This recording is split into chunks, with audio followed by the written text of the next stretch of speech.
The feds are proposing a new immigration rule aimed at attracting the best of the best to the United States. People like Elon Musk, the founder of PayPal, Tesla Motors, and SpaceX. The rule includes strict guidelines that would let entrepreneurs into our country on a case-by-case basis for up to 5 years. We hear this new rule would not need congressional approval. So what are the pros and cons of such a program? Let's talk about it with Gene Marks, a CPA at the Marks Group and a columnist at the Washington Post. Thank you for joining us. Thanks, Patty. So you say one of the pros is, why let another country benefit from an individual's fantastic talent if we can bring that person here?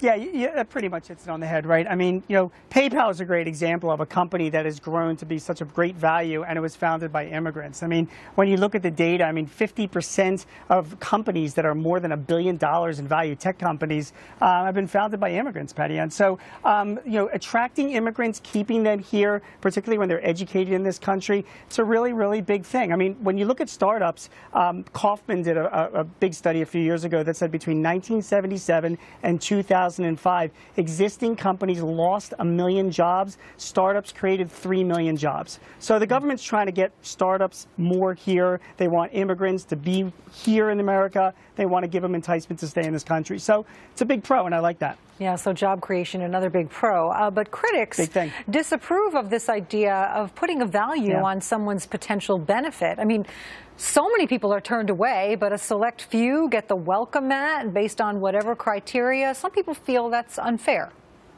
Yeah, it's interesting when you say that. I mean, I commiserate with that, and I think it's true. It's sort of like pay to play. I mean, you have to show you own 15% of a company, and you have to have $350,000 in American investors. So it's kind of like the entrepreneurs with the money are getting like the priority to stay in this country.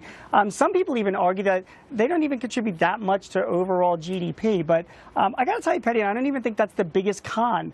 The biggest con to this legislation, it's not even legislation. It's a rule. It's an adjustment to an existing law that's out there. And honestly, somebody is going to contest it. I mean, Hillary Clinton supports it. Donald Trump does not support it. Obviously, it's going to go up through the Supreme Court through appeals. So think about it. If you're an entrepreneur, you're a foreign immigrant, and you want to stay in this country, are you going to take the risk of doing that when there's a good chance that it might get overturned in the courts and you might be booted out of the country depending on which ways the law goes. So until there's real legislation about this and overall immigration reform, my prediction is a lot of immigrants and a lot of investors are going to be very hesitant about taking advantage of this rule. So this rule, when does it take effect? Well, right now, it's just been proposed, so there's a 45-day period where people can comment on it, and then what President Obama is hoping is that it takes effect before he leaves office on January 20th. Sometime in the first quarter of 2017 is when it's expected to take effect. And it doesn't need congressional approval? It does not, so it's not law, which means that if Donald Trump is elected president, he could overturn it. So again, it's a big risk if you're an entrepreneur, if you want to, take that risk to stay in this country. It's not law. Yeah. Well, all right. We'll see how it goes. Gene Marks, thank you so much. Will.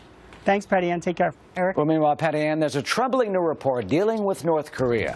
Sanctions apparently aren't working. Why that is and what we can do instead to try and bring that rogue nation to heel.